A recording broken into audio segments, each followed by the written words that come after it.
Hello everyone and welcome back to the Common Sense Crypto channel. As with you always, this is Rich doing another video today on XRP. So I hope you're all having a wonderful day today wherever you are in this great world. We're gonna talk about XRP. And once again, this is the one-day chart.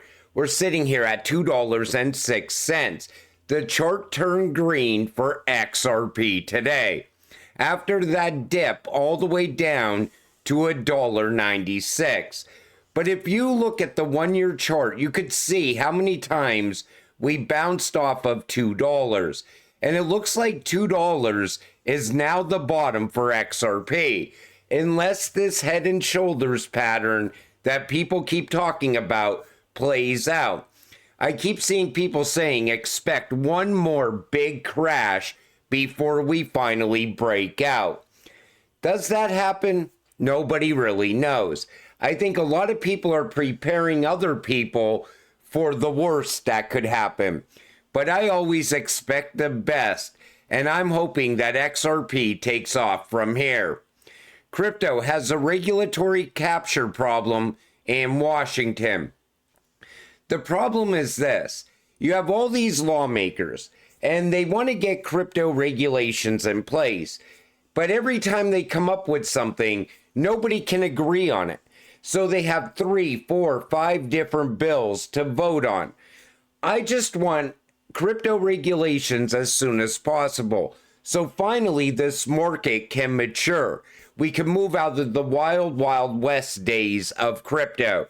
We've seen that all throughout 2024. Look at all the rug pulls that happened last year. Celebrity rug pulls. And there were no consequences to those rug pulls also.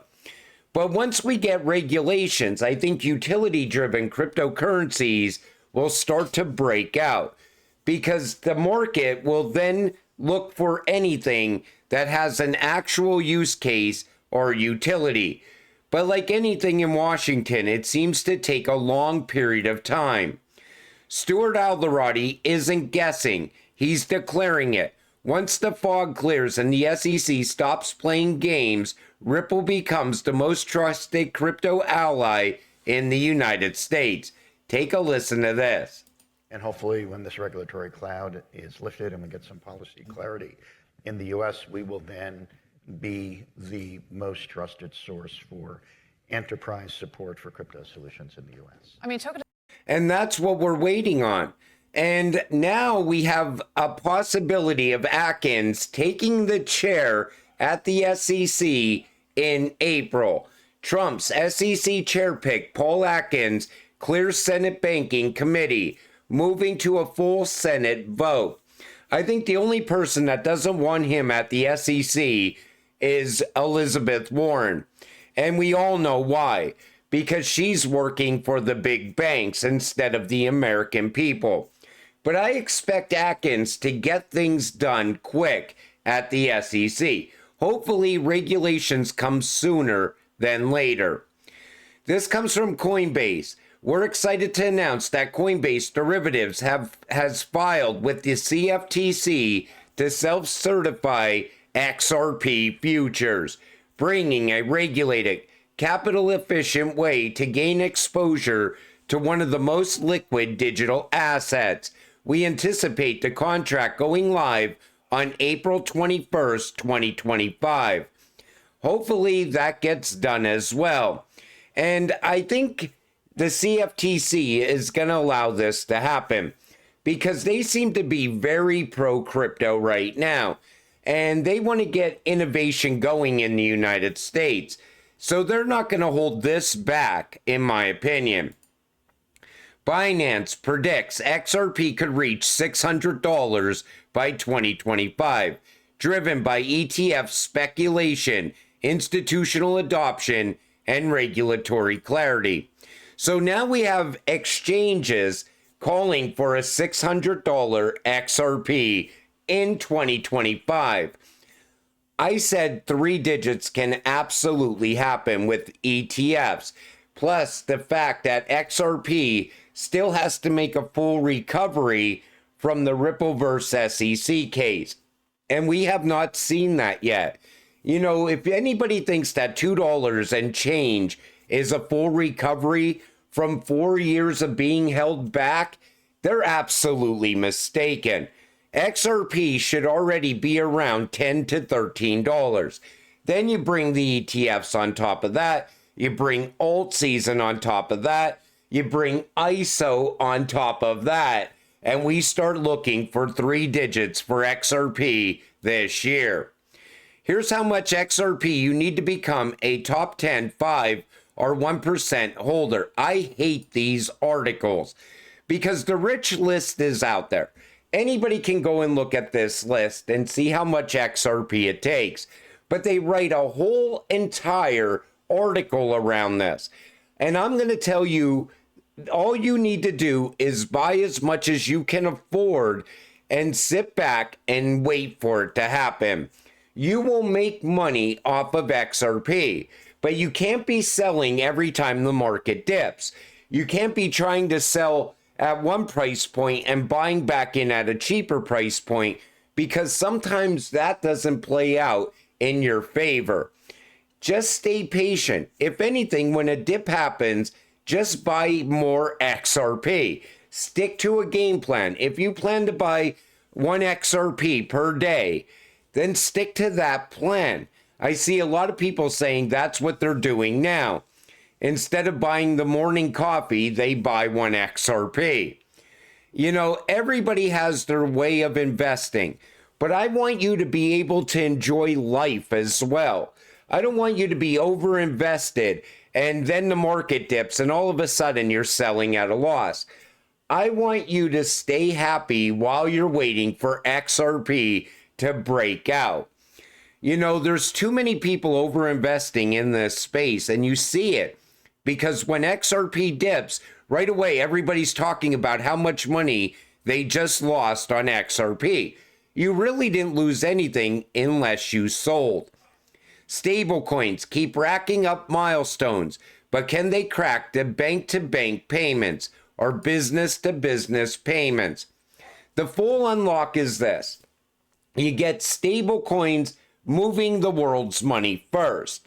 And that's going to be a door opener. That's what stablecoins do. They open doors.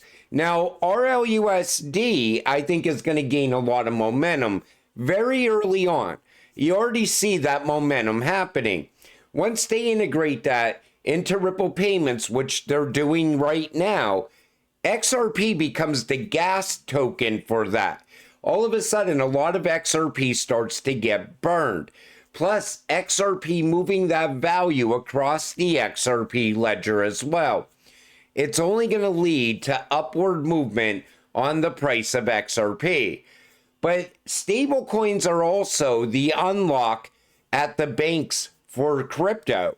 Because first they get involved with stablecoins and they're like, hey, this is great. We're now involved with digital assets. How can we make this better? Then you have RippleNet and XRP. That changes everything. Sure, stablecoins are great, but now you start moving that stablecoin utilizing XRP from the United States to, say, Europe, and you're moving that value quicker, faster, and cheaper, and more secure as well. What it is this: the banks will always open their door to something that is tied 1-to-1 with the US dollar. They don't like volatility. And later, they will welcome that volatility as long as it brings liquidity. The stablecoin bill, known as the Stable Act, was passed last night. Guess what? If you're holding on to unsafe assets, such as Tether or any other asset that does not conform to the U.S. Stablecoin Act, you will feel pain, a lot of pain. They will not do anything to protect you. I do not know how to make this any clearer. You will join the Universal Basic Income line to collect your stablecoins issued by the U.S. government. That comes from Mr. Man. Now take a listen to this right here. Like we are bending over backwards in this bill to refrain from taking any action against anybody who's operating, even hostile powers. Those, that's a bridge too far. We cannot protect the consumers. We cannot protect them from bankruptcy. We cannot protect them from bailouts, because, dear Lord, that might inhibit the operation of these stable coins. We can cut 80,000 people from the VA. We can lay off 20,000 researchers at HHS, but we can't find a way to protect the American people in this bill. So if Tether goes down and you lose your money, that's on you. That's what he's telling you. If you're holding RLUSD, which is already fully regulated and can easily pass regulations, you are playing it safe. Tether, you're not playing it safe anymore. And they already gave you the warning. And I even see a bottleneck with stablecoins as well through stablecoin regulations. Right now we have banks launching their own stablecoin. You have countries now getting involved with stablecoins more now than ever before.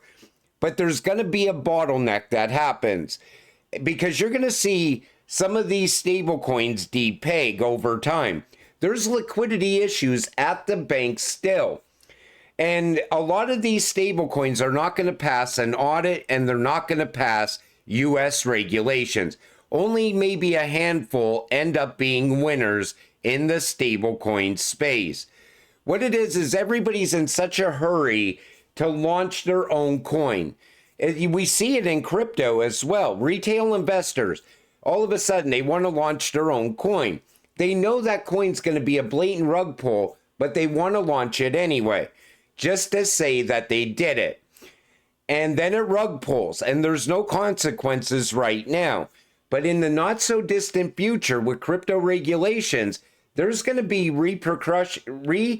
there's going to be problems with people launching rug pulls.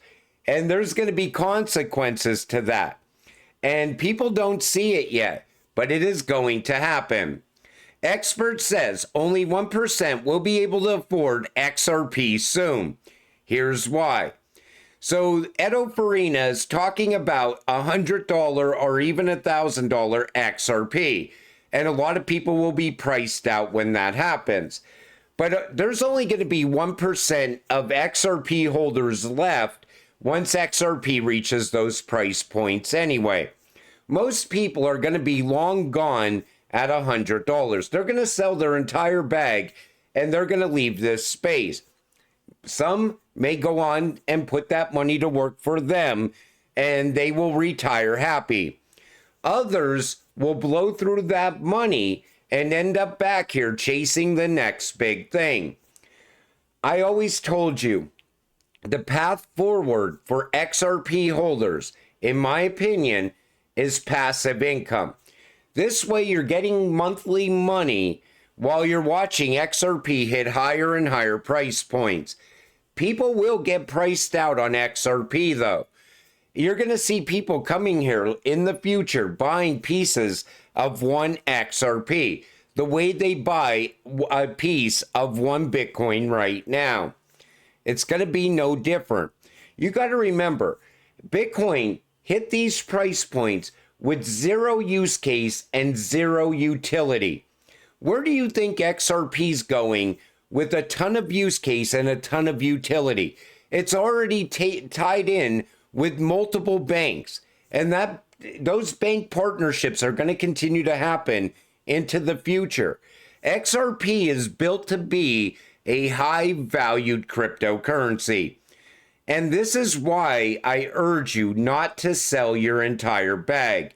If XRP does hit 3 digits in 2025, there's nothing wrong with taking profit, but don't sell your entire bag. You will regret it soon after you do it. And like I said, right now, it's turned green for XRP at $2.05. Are we going to break down even more from where we're at right now.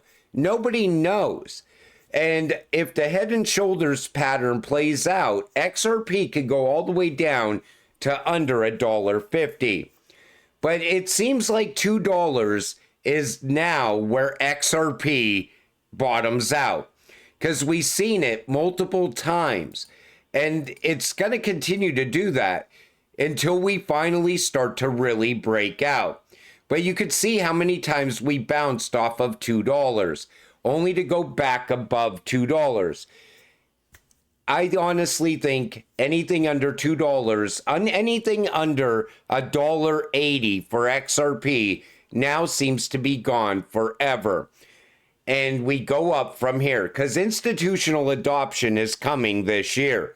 Then you start looking at utility and use case. You start to look at the NDAs being announced, the bank partnerships expanding, Ripple Rails expanding.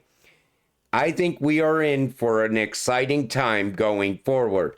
But until it happens, stay patient, stay positive, and let's get rich together. With that said, I'm going to wrap up this video. I want to thank you all for watching.